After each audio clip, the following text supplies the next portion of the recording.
pointé directement du doigt. Voici mon beau-père, a annoncé Manon à toute la salle. Juste un pauvre petit bricoleur. Les invités ont ricané doucement. Puis, la mère du marié a plissé les yeux en me fixant. Elle s'est penchée légèrement en avant, étudiant mon visage comme si elle venait de voir un fantôme. Attendez, a-t-elle murmuré lentement. Vous êtes l'homme qui... Elle s'est arrêtée au milieu de sa phrase et soudain toute la table est devenue totalement silencieuse. La salle de bal du Grand Palais semblait sortir tout droit d'un magazine de luxe. Des immenses lustres en cristal brillaient au-dessus des sols en marbre poli, reflétant la lumière sur des dizaines de tables rondes drapées de nappes en lin ivoire. Un trio de violonistes jouait près du mur du fond, leur musique flottant doucement dans l'air, tandis que des serveurs en veste blanche circulaient avec grâce entre les invités en portant des plateaux de champagne millésimés. Tout dans cette soirée était élégant, coûteux et soigneusement orchestré. Tout, sauf moi. Je me tenais près de l'arrière de la salle, ajustant la manche de ma veste gris anthracite. C'était le seul costume que je possédais qui m'allait encore bien. Je l'avais repassé 2 fois cet après-midi-là dans la petite buanderie de la maison que je partageais avec Catherine. Catherine était ma femme depuis 17 ans et la mère de Manon. 17 ans, c'était assez long pour voir une adolescente devenir une adulte. Assez long pour réparer des clôtures cassées, des éviers qui fuient, des portes qui grincent et parfois des cœurs brisés. Assez long pour croire qu'elles ont fait partie d'une famille. Mais des nuits comme celle-ci me rappelaient que, parfois, on n'est encore que l'homme qui a épousé la mère de quelqu'un d'autre. Rien de plus. À l'autre bout de la pièce, Manon Lemaire rayonnait sous les lumières, sa robe couleur champagne scintillant doucement alors qu'elle riait avec un groupe d'invités. Son fiancé, Adrien de Rochefort, se tenait à ses côtés, grand et sûr de lui dans un costume bleu marine sur mesure. Ils formaient un couple parfait, jeune, prospère et admiré. La plupart des invités ce soir appartenaient au monde des Adriens, des partenaires commerciaux, des investisseurs et des cadres de la société de promotion immobilière de sa famille. La famille de Rochefort possédait plusieurs immeubles de bureaux dans le quartier de la Défense, dont 2 hôtels de luxe et une tour des appartements de grand standing. Les gens comme eux ne passaient généralement pas beaucoup de temps avec des hommes qui réparent des robinets cassés. Une parente éloignée s'est approchée de moi en tenant un verre de vin. « Je vous demande pardon », a-t-elle dit poliment. « Vous êtes Jean-Pierre, j'y imagine. » J'y ai répondu avec un petit sourire que je aime appeler Jean-Pierre Lemaire. Elle a hoché la tête lentement. « Et vous êtes lié à la mariée, le beau-père. » « Ah » a-t-elle dit, comprenant tout en une seule syllabe. Puis elle a jeté un coup d'œil vers la table du buffet et s'est excusée. Je m'étais habitué à ce regard au fil des ans. Ce n'était pas impoli, ni cruel, juste méprisant. De l'autre côté de la salle de bal, Catherine m'a repéré et m'a fait signe. Je me suis approché. Elle était magnifique dans une robe de soirée bleu nuit, ses cheveux coiffés avec soin comme elle le faisait toujours pour les événements officiels. « Tu te tiens encore tout au fond » a-t-elle dit doucement. J'y ai répondu que j'y aimais bien la vue. Elle a étudié mon visage un instant. « Tu tiens le coup. » Bien sûr. Catherine a hoché la tête, bien que je puisse dire qu'elle n'était pas totalement convaincue. Elle avait toujours été capable de me lire mieux que quiconque. Avant qu'elle ne puisse dire quoi que ce soit d'autre, la voix de Manon s'est élevée au-dessus de la musique. « Est-ce que je peux avoir votre attention ?» La salle s'est calmée peu à peu. Les invités se sont tournés vers le centre de la salle où Manon et Adrien se tenaient ensemble. Manon a levé son verre de champagne. « Tout d'abord, a-t-elle dit chaleureusement, je veux vous remercier d'être venus ce soir pour célébrer nos fiançailles. » Des applaudissements ont rempli la salle. Adrien a passé un bras autour de sa taille. Manon a continué en disant que la famille de son fiancé l'avait accueilli si chaleureusement et qu'elle était reconnaissante pour l'amour et le soutien de leurs 2 familles. Encore des applaudissements. Puis elle a commencé à présenter les membres de la famille. Ma merveilleuse mère, Catherine Lemaire. Catherine a souri alors que les gens applaudissaient poliment. Et mon incroyable fiancé, Adrien, bien sûr, ce qui a provoqué des rires. Puis Manon a jeté un coup d'œil à travers la pièce et m'a repéré. Son sourire s'est légèrement élargi. « Et voici » a-t-elle dit en me désignant d'un geste léger, « mon beau-père. » Tous les regards se sont tournés vers moi. J'y ai fait un petit signe de tête. Manon a ri. « C'est le gars qui empêche notre maison de tomber en morceaux » a-t-elle ajouté. Quelques invités ont gloussé. Jean-Pierre est fondamentalement notre homme à tout faire. Plus de rire. Elle a levé son verre d'un air enjoué. Juste un pauvre bricoleur, a-t-elle terminé avec un sourire. Les mots ont flotté dans la pièce comme une fumée légère. Juste un pauvre bricoleur. Plusieurs invités ont souri poliment. Quelqu'un a même applaudi. J'y ai senti Catherine se raidir à côté de moi, mais j'y ai gardé une expression calme. J'y avais entendu pire, bien pire. Pourtant, quelque chose dans la façon dont Manon elle avait dit si nonchalamment, avec tant d'assurance, m'est resté sur le cœur.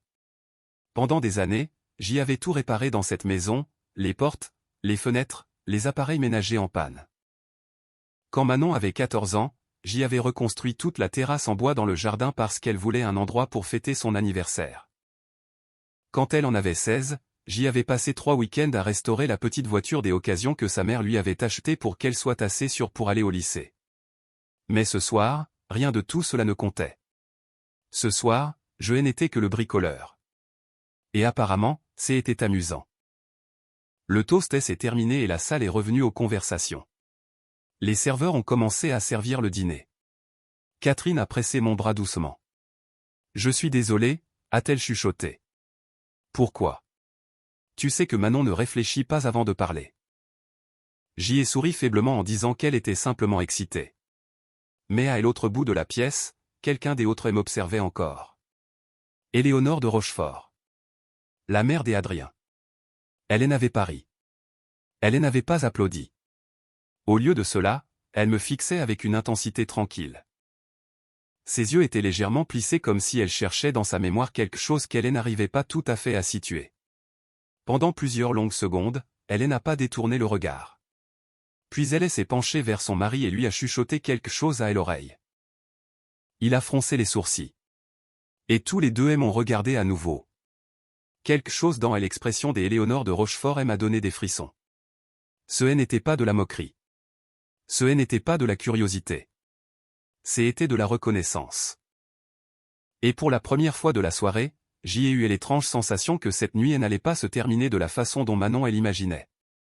Le dîner a été servi peu après les toasts et le bourdonnement élégant des conversations a de nouveau rempli la salle de bal. Les verres en cristal tintaient doucement. L'argenterie frappait doucement contre les assiettes en porcelaine. Le trio de violonistes est passé à une mélodie plus lente et plus romantique. J'y ai trouvé ma place assignée à une table près du centre de la pièce. Malheureusement, c'était la même table que Manon et Adrien. Catherine était assise à côté de moi. En face de nous se trouvaient les parents des Adrien, Éléonore et Philippe de Rochefort, ainsi que 2 partenaires commerciaux des Adrien.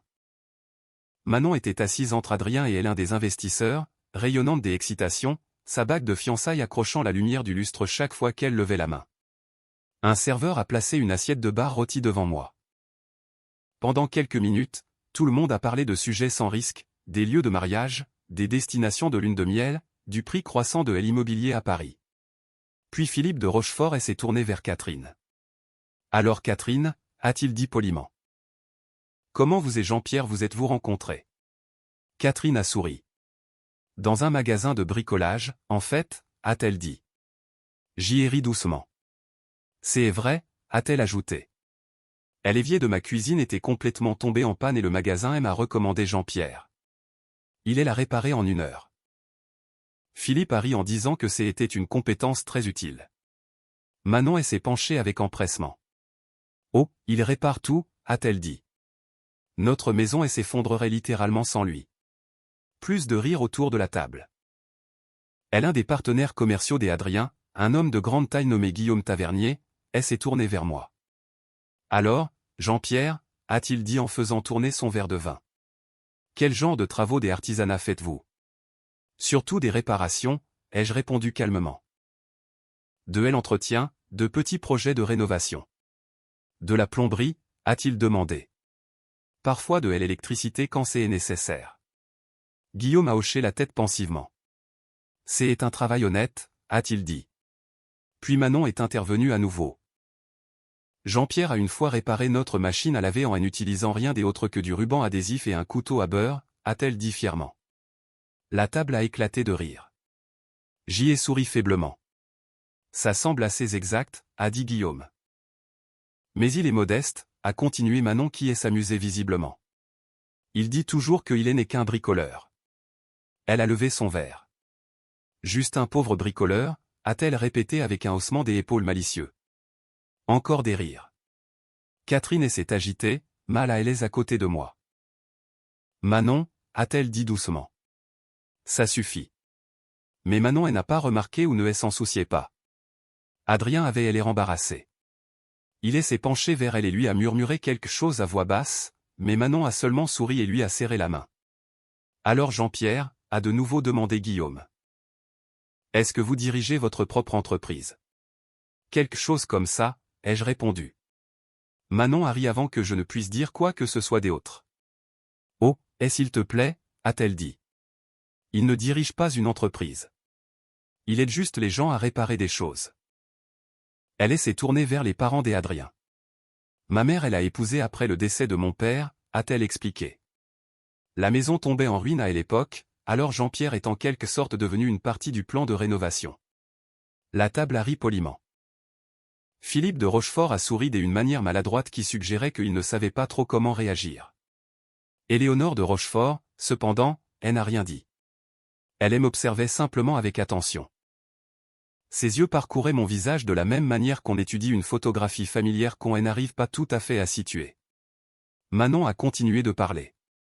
Ne vous méprenez pas, a-t-elle dit en agitant légèrement sa fourchette. Jean-Pierre est génial à la maison. Si quelque chose casse, c'est l'homme qu'il faut appeler. Elle s'est penchée vers Guillaume d'un air conspirateur. Mais si vous avez besoin de conseils financiers, ne lui demandez surtout pas. La table a de nouveau éclaté de rire. Même Philippe a ri cette fois. Adrien avait l'air de vouloir disparaître sous la nappe. J'y ai continué à manger tranquillement. Le bar était excellent, parfaitement assaisonné et tendre. L'un des investisseurs a interrogé Adrien sur un nouveau projet de développement commercial près des quais de Seine. Pendant un moment, la conversation s'est éloignée de moi. Ils ont discuté des permis de construire, des lois de zonage et des revenus projetés. Des chiffres flottaient à travers la table, des millions d'euros, des stratégies des investissements, des marges bénéficiaires. J'y avais passé 30 ans à travailler avec des bâtiments, à les réparer, à les gérer, à les étudier. Mais personne ici n'imaginait cela. Pour eux, j'y étais le gars qui réparait les éviers.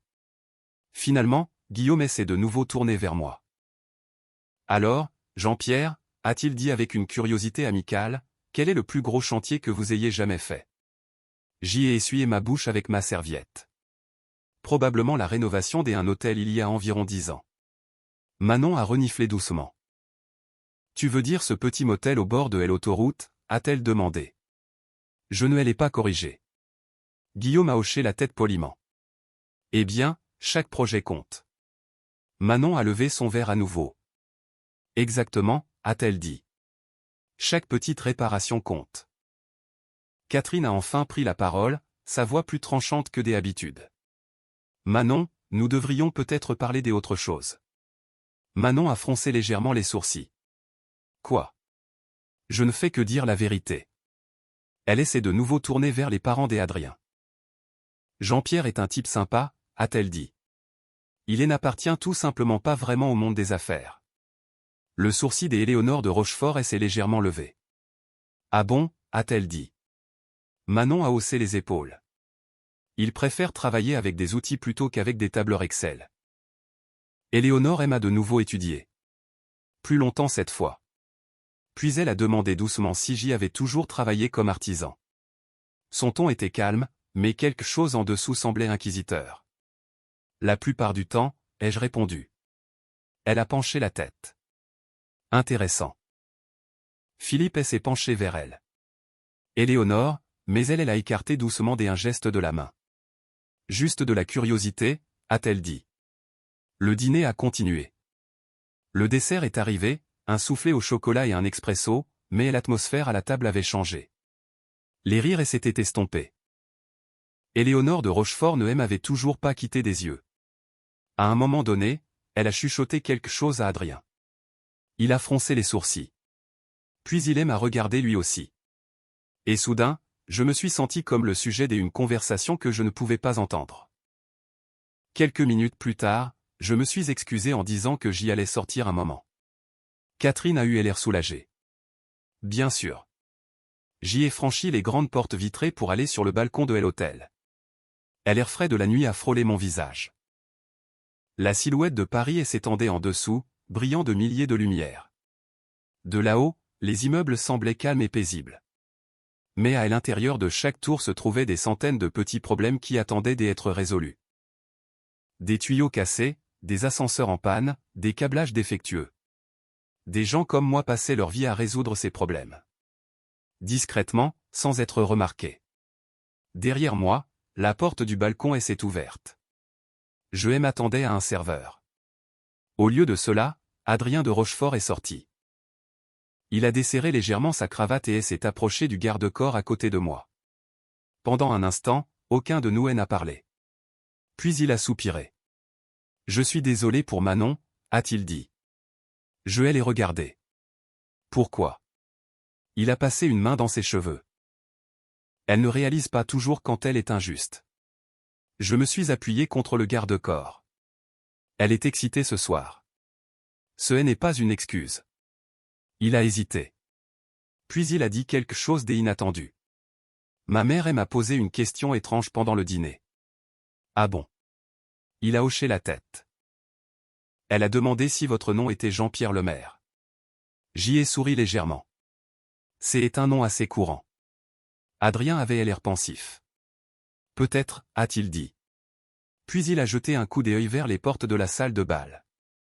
Ma mère pense vous avoir déjà vu quelque part. La musique du violon flottait faiblement à travers la vitre. À l'intérieur de la salle de bal, la fête de fiançailles continuait. Mais quelque chose dans la voix d'Adrien me disait que la nuit n'était pas encore terminée. Loin de là. Pendant un moment, Adrien et moi sommes restés là sur le balcon, regardant la ville s'étendre à l'infini sous nos pieds. À cette hauteur, les rues semblaient calmes. Les voitures se déplaçaient lentement à travers les intersections lumineuses. Les tours de bureaux reflétaient la lumière de la lune comme des énormes miroirs. Quelque part loin en bas, un train grondait faiblement dans l'obscurité. À l'intérieur de la salle de bal, le trio de violonistes était passé à un morceau plus vif. Des rires et des applaudissements s'élevaient à travers les portes vitrées derrière nous. Adrien s'est appuyé sur la rambarde à côté de moi. Vous savez, a-t-il dit, ma famille organise des événements comme celui-ci tout le temps. Ah oui, ai-je répondu. Il a hoché la tête. Des dîners de fiançailles, des galas de charité, des réceptions des entreprises. Ma mère vit pratiquement dans des salles de bal comme celle-ci. J'y ai souri légèrement. Elle semble à l'aise ici. Oh, elle est, a dit Adrien avec un petit rire tranquille. Mais elle est aussi très observatrice. J'y ai tourné légèrement la tête. Comment ça? Elle remarque des détails que la plupart des gens ignorent. Je n'ai rien dit. Adrien a de nouveau regardé la ville. Quand mes parents ont construit leur premier complexe des appartements, a-t-il continué, ma mère a personnellement inspecté chaque couloir avant que les locataires n'emménagent. Cela semble minutieux. Elle a dit quelque chose d'intéressant ce jour-là, a-t-il ajouté. Elle a dit à mon père que le succès d'un bâtiment n'est pas déterminé par son hall d'entrée. J'y ai haussé un sourcil. Et que est-ce qui le détermine alors? Adrien m'a regardé. Elle entretient. Un petit sourire a étiré le coin de ma bouche. C'est une perspective très pratique. Exactement, a dit Adrien. Pendant un instant, aucun de nous n'a pu parler. Puis il a dit doucement. Ma mère m'a demandé si je reconnaissais votre nom. Et c'était le cas. Il a secoué la tête.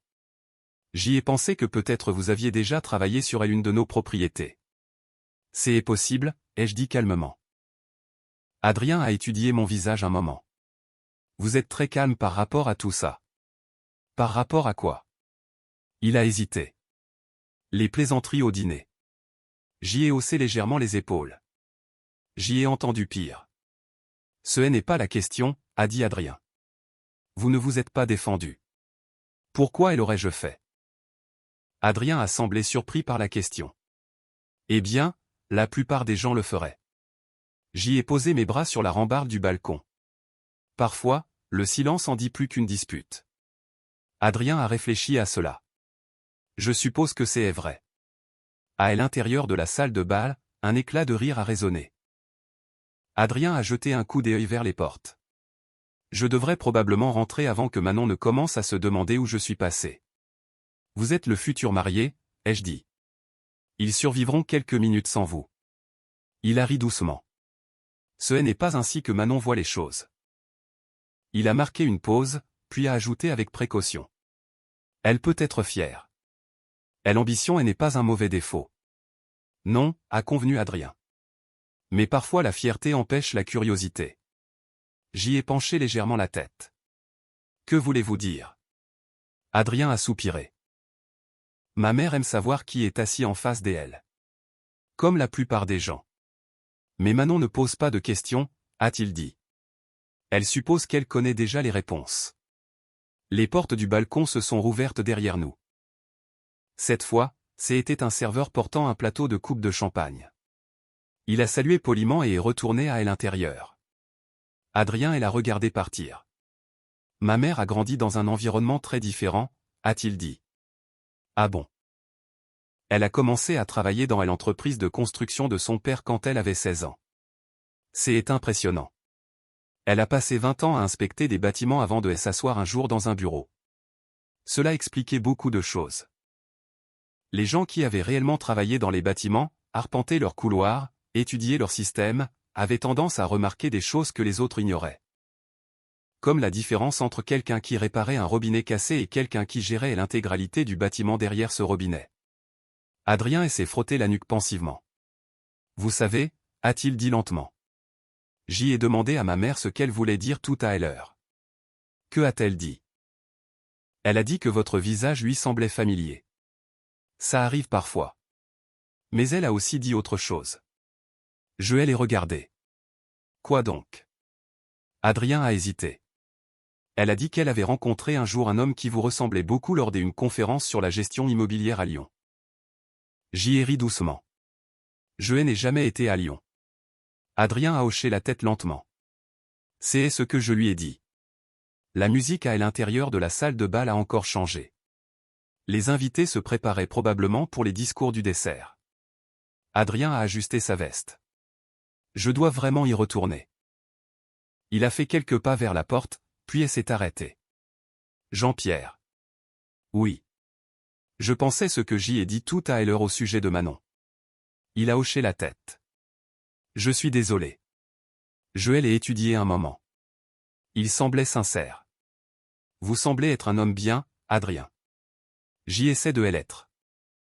C'est tout ce qu'on peut faire. Il a ouvert la porte du balcon, puis a encore marqué un temps d'arrêt. Ma mère fait généralement confiance à son instinct, a-t-il dit. Son instinct sur quoi? Sur les gens. J'y ai souri faiblement. Elle semble être une femme intelligente. Adrien m'a rendu mon sourire. Elle l'est. Puis il est retourné dans la salle de bal. La porte s'est refermée derrière lui avec un clic discret. Je suis resté sur le balcon encore quelques minutes. L'air frais de la nuit m'aidait à éclaircir mes pensées. À l'intérieur de la salle de bal, la célébration continuait. Musique, rire, champagne. Mais j'y avais le pressentiment que quelque chose avait basculé. Éléonore de Rochefort n'était pas le genre de personne à oublier un visage facilement. Et une fois qu'elle commençait à poser des questions, les réponses finissaient par arriver. Finalement, je me suis détaché du garde-corps et je suis rentré. La salle de bal semblait encore plus brillante qu'avant. Les invités se rassemblaient près des tables de dessert. Manon riait de nouveau avec ses amis. Catherine m'a repéré et m'a fait un petit signe de soulagement. Mais à l'autre bout de la pièce, Éléonore de Rochefort se tenait près du mur, observant. Dès que je suis entré, ses yeux se sont fixés sur les miens. Plus de confusion cette fois, plus d'incertitude, juste une attention calme et concentrée. Elle a dit quelque chose à Philippe. Puis elle a posé sa coupe de champagne sur une table voisine et a commencé à marcher directement vers moi. Éléonore de Rochefort marchait avec l'assurance tranquille de quelqu'un qui avait passé sa vie entière à entrer dans des pièces où les gens lui prêtaient immédiatement attention. Elle ne souriait pas. Elle n'était pas en colère non plus. Mais il y avait quelque chose d'intensément focalisé dans son expression. Le genre de regard qu'une personne prend lorsqu'elle est certaine d'être sur le point de résoudre une énigme. Jean-Pierre, a dit Catherine doucement à mes côtés, remarquant la direction que prenait Éléonore. La mère des Adrien vient par ici. Je vois ça. Éléonore s'est arrêtée devant nous. De près, les détails de sa présence devenaient plus clairs. Ses cheveux argentés étaient coiffés avec soin.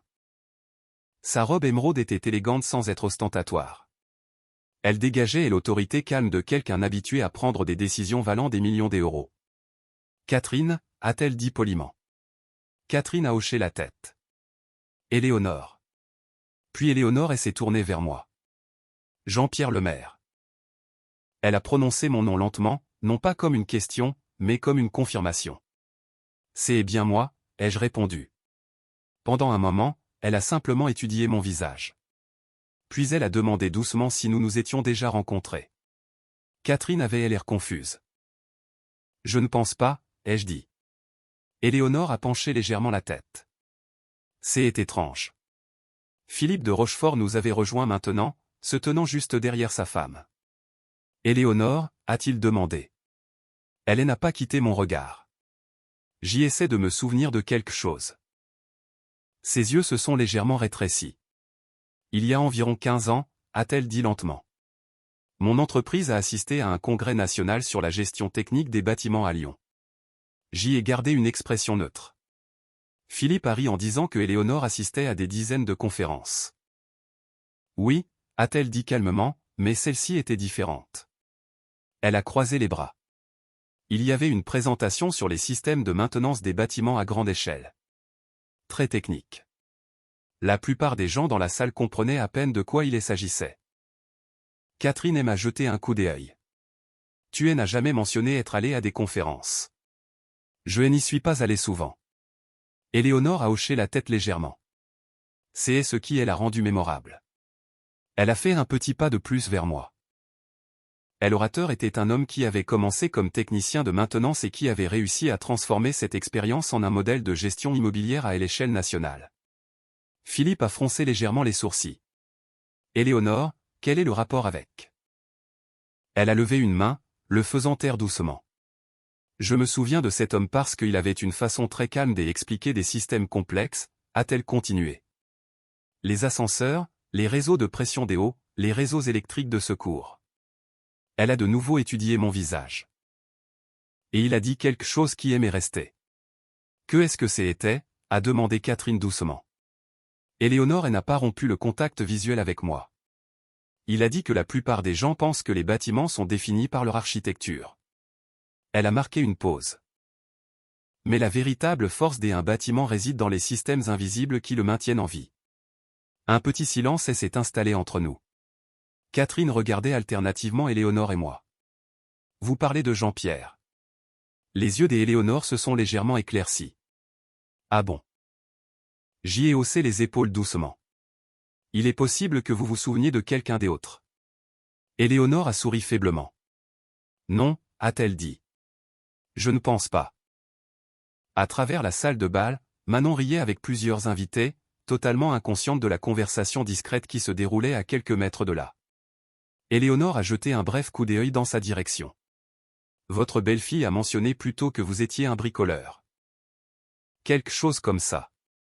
Et depuis combien de temps faites-vous ce genre de travail? Presque toute ma vie. Elle a hoché la tête lentement. Le travail de maintenance mène souvent à des opportunités commerciales intéressantes. Ça peut arriver. Philippe s'est agité impatiemment. Éléonore, nous sommes à un dîner de fiançailles, pas à une réunion de conseil des administrations. Elle l'a ignoré. Au lieu de cela, elle a posé une autre question. Avez-vous déjà possédé une entreprise appelée Lemaire Maintenance? Catherine a cligné des yeux. Quoi? J'y ai laissé échapper un souffle discret. C'était il y a longtemps. L'expression d'Éléonore a légèrement changé. La reconnaissance était maintenant évidente. Je le savais, a-t-elle murmuré. Philippe avait l'air confus. De quoi parles-tu? Éléonore s'est tournée vers lui. Lemaire Maintenance était l'entreprise des origines derrière le groupe de gestion immobilière Lemaire. Les sourcils de Philippe se sont levés. La firme nationale de services immobiliers. La même. Le visage de Catherine est devenu pâle. Attendez, a-t-elle dit lentement. Vous voulez dire est l'entreprise qui gère toutes ces chaînes des hôtels. Éléonore a hoché la tête. Parmi beaucoup des autres propriétés, elle s'est tournée de nouveau vers moi. Et le fondateur de cette entreprise était un homme nommé Jean-Pierre Lemaire. Le silence s'est propagé dans le petit cercle autour de nous. Catherine me regardait comme si elle ne m'avait jamais vu auparavant. Tu ne m'as jamais dit ça, a-t-elle chuchoté. J'y ai gardé ma voix calme en disant que cela ne semblait jamais important. Philippe a ri d'incrédulité. Attendez une seconde, a-t-il dit. Vous me dites que cet homme dirige une corporation de gestion immobilière multi-étatique. Éléonore a secoué la tête lentement. Non, a-t-elle dit, il la dirigeait. Philippe a froncé les sourcils. Éléonore a croisé les bras pensivement. La gestion immobilière Lemaire s'est étendue au niveau national il y a près de 10 ans. Elle m'a regardé. Vous avez vendu la participation majoritaire à un groupe des investissements privés, n'est-ce pas? J'y ai souri légèrement. Vous faites vraiment vos recherches. Ses yeux pétillaient d'une satisfaction tranquille. Je reconnais le talent quand je le vois. Catherine semblait dépassée. Jean-Pierre, est-ce vrai? J'y ai jeté un coup d'œil vers la piste de danse. Manon riait toujours, racontant encore des histoires sur le pauvre bricoleur. Oui, ai-je dit doucement. Catherine a couvert sa bouche de sa main. Oh mon Dieu, Philippe a laissé échapper un sifflement bas. Eh bien, a-t-il marmonné. Cela explique certainement quelques petites choses. Éléonore m'a de nouveau étudié. Puis elle a dit doucement que je n'avais jamais corrigé ma belle-fille ce soir. Il ne semblait pas y avoir de raison. Son expression s'est légèrement adoucie. Il croit que vous n'êtes qu'un artisan. Parfois, ai-je dit calmement, c'est l'explication la plus simple. Éléonore a de nouveau regardé vers Manon. Puis elle m'a regardé. Il n'ont aucune idée de qui vous êtes, a-t-elle dit. J'y ai haussé légèrement les épaules. La plupart des gens ne le savent pas. Pendant un moment, Éléonore n'a rien dit. Puis elle a souri lentement. Eh bien, a-t-elle dit. Cela pourrait changer demain. Le lendemain matin du dîner de fiançailles est arrivé discrètement, mais la tension de la veille persistait comme un brouillard qui ne s'était pas totalement dissipé. L'hôtel Impérial accueillait un brunch officiel pour les membres de la famille proche et quelques invités importants qui venaient de loin. C'était une tradition dans la famille des Hadriens, une suite élégante de la célébration avant que tout le monde ne reprenne sa vie habituelle. Au moment où je suis arrivé, la salle de bal avait été réaménagée. Les lustres brillaient toujours au-dessus de nos têtes, mais l'éclairage était plus doux maintenant, filtré par de hautes fenêtres qui laissaient entrer le pâle soleil matinal sur le sol en marbre. Les tables avaient été repositionnées en petits groupes, chacun décoré de fleurs blanches simples et d'argenterie polie. Une violoniste jouait seule cette fois, sa musique lente et pensive. Je me suis arrêté juste à l'entrée. La veille, je m'étais tenu ici en me sentant comme la personne la moins importante de la salle.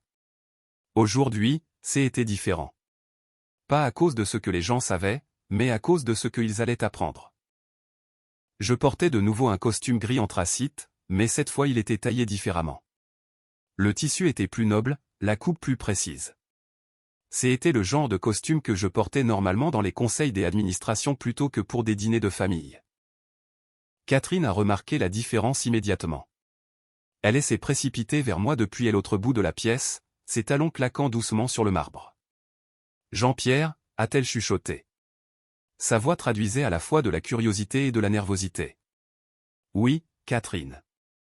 Elle a étudié mon costume. Tu as l'air différent aujourd'hui. Elle a hésité. Tu ne m'as jamais parlé de ton entreprise.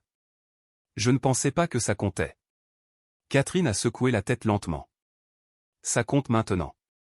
Avant que je ne puisse répondre, Manon s'est approchée de nous. Son expression était irritée. Maman, tu as vu Adrien. Puis elle m'a remarqué. Ses yeux ont parcouru lentement mon costume. Pourquoi es-tu habillé comme ça? Comme quoi, ai-je demandé calmement. On dirait que tu vas faire un discours ou quelque chose comme ça. J'y ai souri faiblement. Peut-être bien. Elle a levé les yeux au ciel. Jean-Pierre, c'est un brunch, pas une conférence des affaires. Catherine a jeté un regard nerveux entre nous. Manon, a-t-elle dit doucement. Peut-être devrions-nous simplement profiter de la matinée. Manon a haussé les épaules. C'est bon. Mais elle continuait de me regarder avec un mélange de suspicion et d'agacement. De l'autre côté de la pièce, Adrien et ses parents étaient arrivés. Éléonore de Rochefort m'a remarqué immédiatement. Elle n'avait pas l'air surprise. En fait, elle semblait presque satisfaite. Elle s'est approchée d'Adrien et lui a chuchoté quelque chose à l'oreille. Adrien a jeté un coup d'œil vers moi. Puis il a hoché la tête lentement. Quelques minutes plus tard, les invités ont commencé à s'asseoir. Catherine s'est assise de nouveau à côté de moi. Manon et Adrien étaient en face de nous. Éléonore et Philippe de Rochefort siégeaient en bout de table. Le café a été servi. Des plateaux de pâtisserie et de fruits ont circulé. Pendant un moment, la conversation est restée légère. Les plans de mariage, les arrangements de voyage, les anecdotes de la veille, mais il y avait un courant sous-jacent de curiosité qui traversait la salle. Plusieurs invités continuaient de jeter des coups d'œil vers moi. Des murmures circulaient discrètement entre les tables. Catherine s'est penchée vers moi. « As-tu dit quelque chose à quelqu'un » a-t-elle demandé. « Non. » Alors comment les gens savent-ils? Ils ne savent pas, ai-je répondu. Pas encore. À l'avant de la salle, un grand écran de projection avait été installé. Manon elle avait prévu pour un diaporama sentimental de photos des enfances et des images de fiançailles. L'ordinateur portable était prêt sur un petit pupitre. Elle a remarqué plusieurs invités qui regardaient l'écran. Oh, a-t-elle dit joyeusement. Plus tard, nous allons montrer quelques photos d'Adrien et moi quand nous étions petits. Des sourires polis se sont répandus dans la salle. Puis Éléonore de Rochefort s'est levée. Elle a marché calmement vers Adrien et lui a chuchoté quelque chose. Adrien a hésité. Puis il s'est levé aussi. Manon a froncé les sourcils. Adrien, mais Adrien s'était déjà dirigé vers le pupitre. Il a pris le micro. La salle s'est calmée peu à peu. Avant de commencer le diaporama, a dit Adrien avec précaution, ma mère a demandé si nous pouvions partager quelque chose. Manon a cligné des yeux, confuse. Que est-ce que tu veux montrer?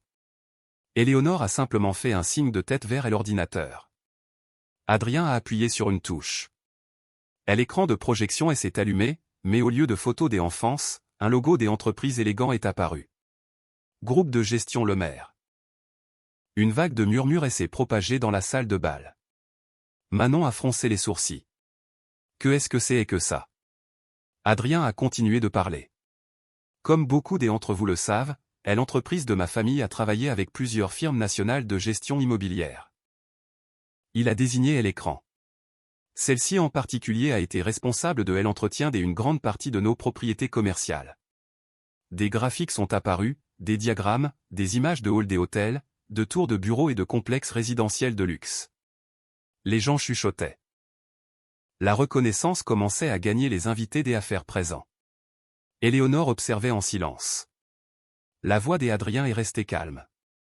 Le fondateur de cette entreprise a commencé comme technicien de maintenance il y a plus de 30 ans. L'écran a encore changé. Maintenant, il montrait des photographies de bâtiments massifs dans plusieurs grandes villes de France. L'entreprise gère aujourd'hui plus de 200 propriétés commerciales à travers le pays. La salle était devenue totalement silencieuse. Puis Adrien a dit quelque chose qui a fait tourner toutes les têtes. Et le fondateur de cette entreprise, il a marqué une pause. Est assis parmi nous dans cette salle aujourd'hui. Les gens ont regardé autour d'eux. Certains ont regardé Éléonore. Des autres ont regardé Philippe. Puis Adrien s'est tourné lentement. Son regard s'est fixé sur moi. Et soudain, chaque personne dans la salle de bal me fixait. Pendant quelques longues secondes, personne ne bougea. Toutes les conversations s'arrêtèrent. Chaque fourchette resta suspendue au-dessus des assiettes en porcelaine. Chaque paire des yeux suivit le regard d'Adrien de Rochefort. Directement vers moi. Je suis resté assis. La main de Catherine se serra sur mon bras. Jean-Pierre, chuchota-t-elle d'une voix tremblante. Que se passe-t-il? De l'autre côté de la table, Manon eut un rire nerveux. C'est une sorte de plaisanterie, n'est-ce pas, dit-elle en regardant alternativement Adrien et l'écran. Adrien ne répondit pas.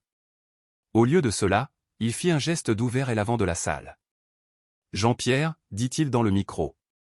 Est-ce que vous accepteriez de monter ici? La demande resta en suspens. Lentement, je repoussai ma chaise et me levai. Le grincement des pieds de la chaise contre le marbre parut plus fort qu'il n'aurait dû dans ce silence soudain. Catherine me regarda avec des yeux écarquillés. « Tu es sérieux ?» murmura-t-elle. Je lui offris un petit sourire rassurant. Puis, je commençai à marcher vers le pupitre. Chaque pas résonnait faiblement dans la salle de bal. Les gens bougeaient légèrement sur leurs chaises à mon passage. Certains chuchotaient, des autres se contentaient de regarder. Éléonore de Rochefort m'observait avec une satisfaction tranquille. L'expression de Manon avait complètement changé maintenant. Son assurance de la veille avait été remplacée par de la confusion et autre chose. De l'incertitude. J'y atteignis le pupitre et me tins aux côtés d'Adrien. Il me tendit le micro. De près, je pouvais voir la tension nerveuse sur son visage. « Tout va bien » murmura-t-il. « Ça va. » Il s'écarta. L'écran de projection derrière nous affichait toujours le logo du groupe Le Maire. Je regardais l'assemblée. Les mêmes invités qui avaient ri la veille m'observaient maintenant avec une curiosité intense. Certains reconnaissaient le nom de l'entreprise. Des autres commençaient à réaliser ce que cela signifiait. Je m'éclaircis la voix. « Bonjour à tous. » Ma voix portait facilement grâce au micro. Personne ne parlait. Je crois que la plupart d'entre vous s'attendaient à un diaporama de photos des enfances, dis-je calmement. Quelques rires maladroits brisèrent la tension. Manon croisa les bras.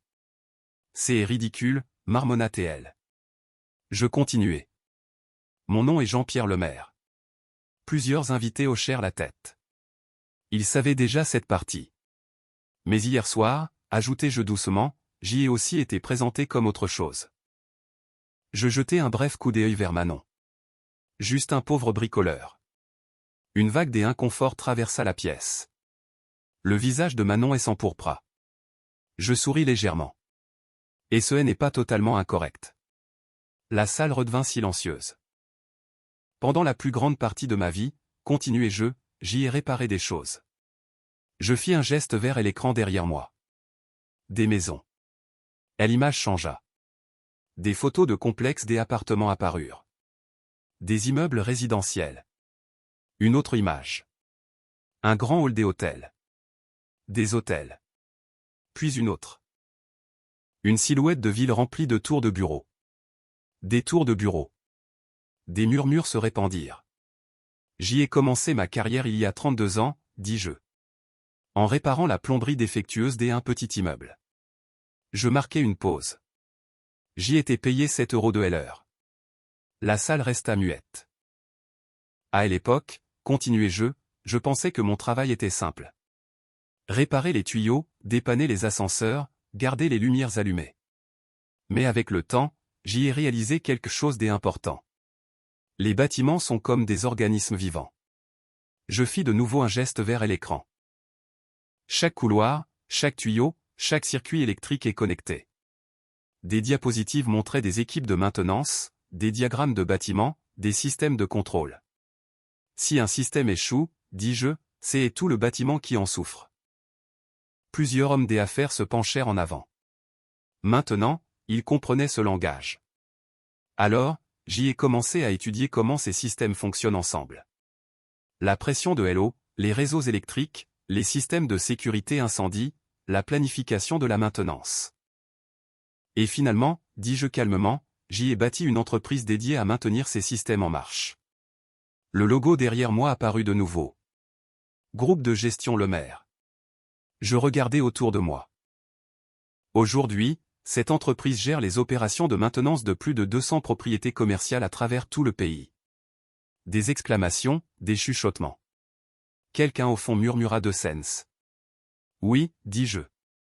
Des tours de bureaux, des hôtels, des aéroports, des hôpitaux. Je marquai une pause. Et quelques propriétés appartenant au groupe de développement Rochefort. Tous les regards se tournèrent vers la famille d'Adrien. Éléonore sourit faiblement.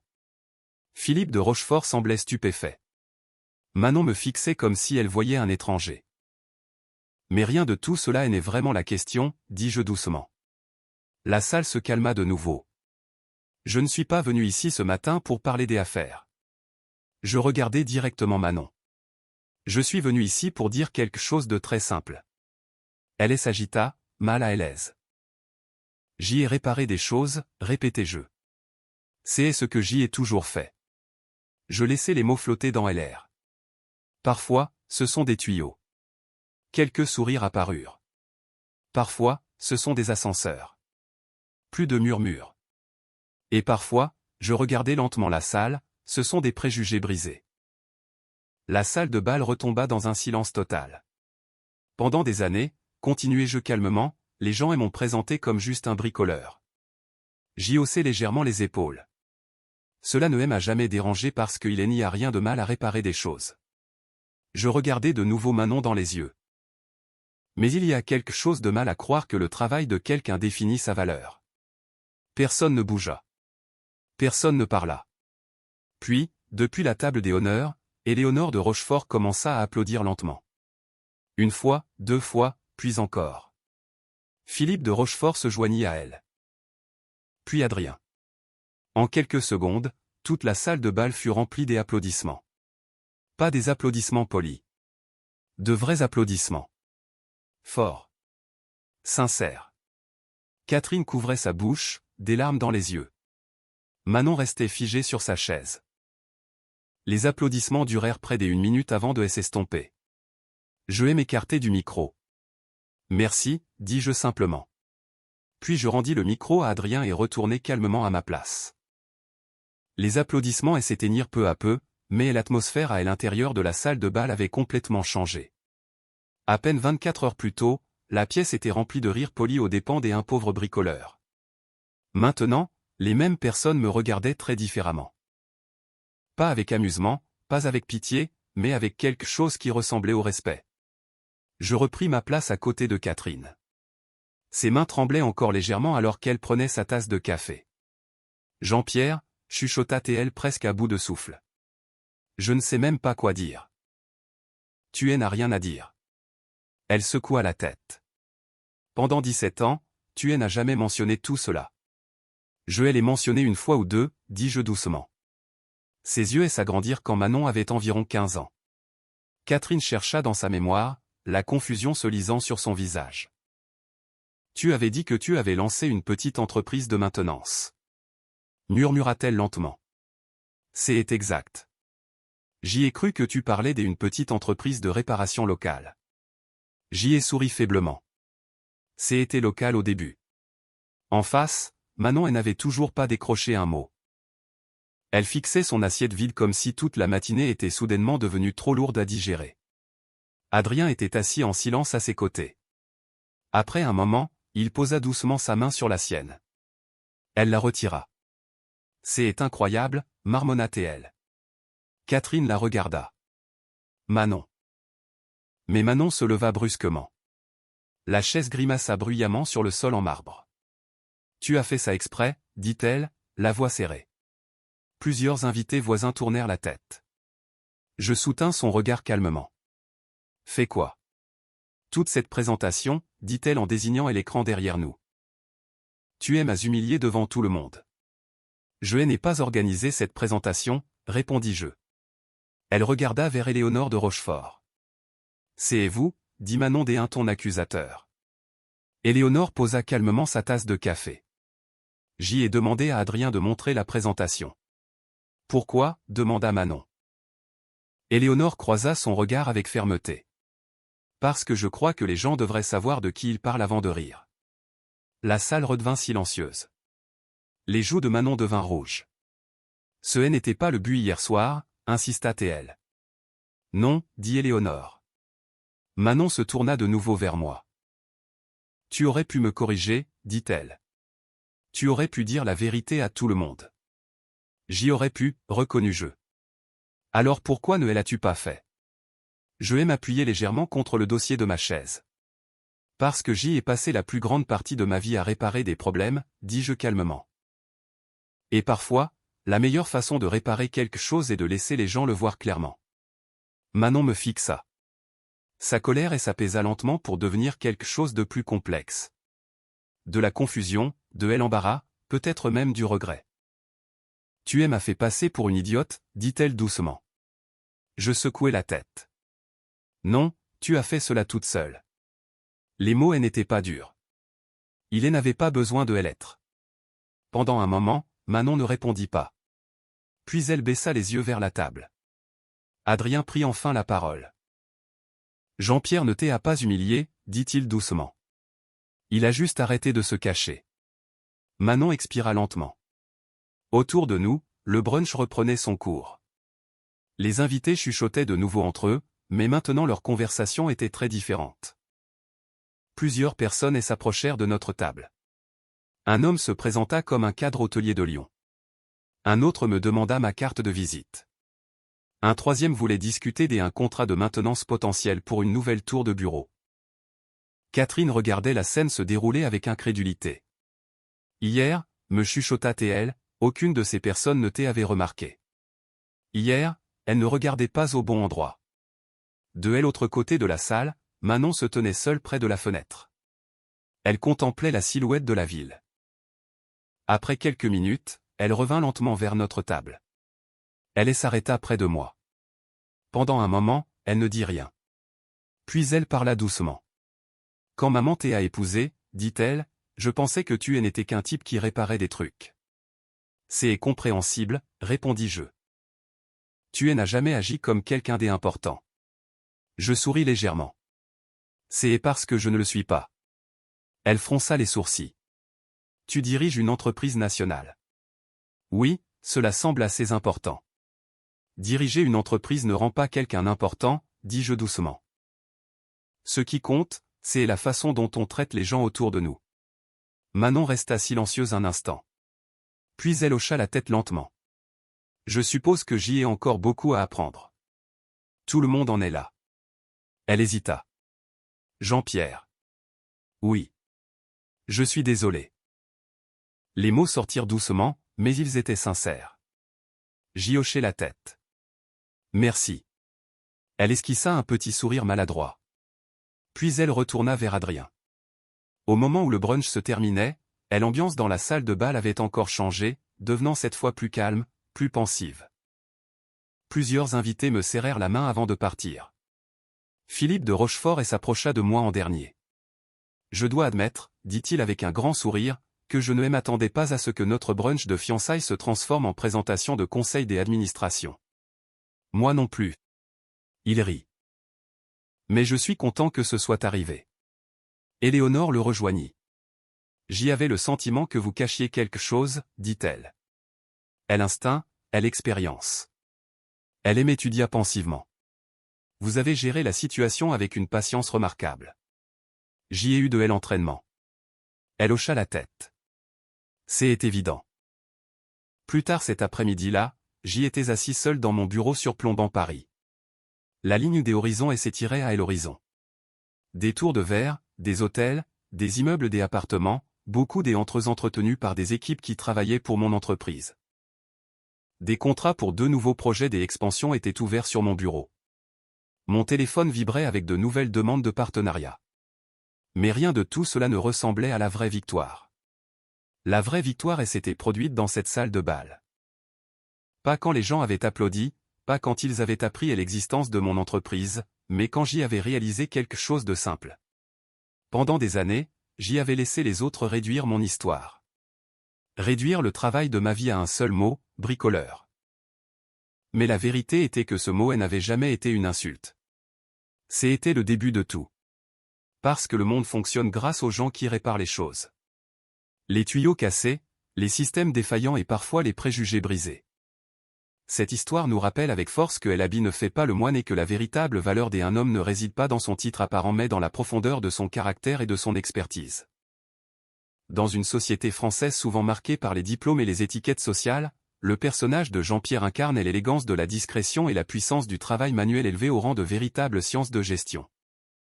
C'est une leçon de vie sur l'humilité, montrant que ceux qui agissent dans l'ombre pour maintenir nos systèmes en vie sont souvent les véritables piliers de notre quotidien. La réaction de la belle-fille, bien que cruelle au départ, sert de miroir à nos propres préjugés. Le retournement de situation finale n'est pas seulement une revanche financière, c'est surtout une réhabilitation de la dignité. La gestion d'un empire immobilier commence par la compréhension du moindre rouage technique, prouvant que l'excellence n'a pas de petit métier. Et vous, qu'en pensez-vous?